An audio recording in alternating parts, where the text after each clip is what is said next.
শিক্ষক সংকট, নিয়মিত ক্লাস না হওয়া, ল্যাবে প্রয়োজনীয় যন্ত্রাংশ না থাকা, নিরাপত্তাহীনতা, আবাসিকে বেড না থাকায় মেঝেতে ঘুমানোসহ অন্তহীন বিভিন্ন অভিযোগ জয়পুরহাটের আক্কেলপুর উপজেলার গোপীনাথপুর ইউনিয়নের ইনস্টিটিউট অফ হেলথ টেকনোলজির সকল শিক্ষার্থীদের। আমাদের প্রিন্সিপাল নাই, যে কারণে আমরা নিয়মিত ক্লাস করতে পারতেছি না। আর তারপর আমাদের টিচার সংকট আছে, যে কারণে একজন টিচার কিংবা দুইজন টিচারের উপর অতিরিক্ত চাপ পড়ে যাচ্ছে, তাদের ভোগান্তি বেশি হচ্ছে। তো তাই আমাদের ক্লাস একদমই নেই।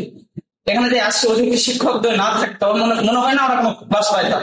আমাদের কোনো সরঞ্জাম নাই, তারপরে আমাদের হোস্টেলের বেড আমাদের ফ্লোরে থাকতে পারবে সবাইকে। আমাদের এমনি আমাদের ফ্লোরে থাকে কি একটা অসুবিধা না, বৃষ্টির মধ্যে বিভিন্ন মাকড় আসে, আবার আমাদের সবারই বেড চাই।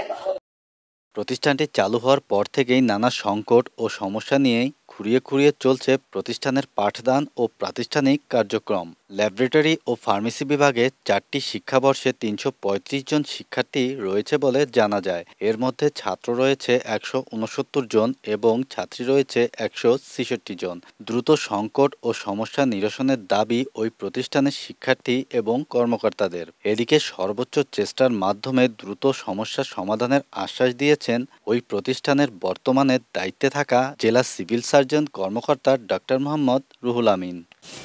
গোপীনাথপুর আক্কেলপুর আইএসটিতে শিক্ষক এবং অন্যান্য স্টাফ সংকটের কারণে একটা অচলাবস্থার সৃষ্টি হয়েছে।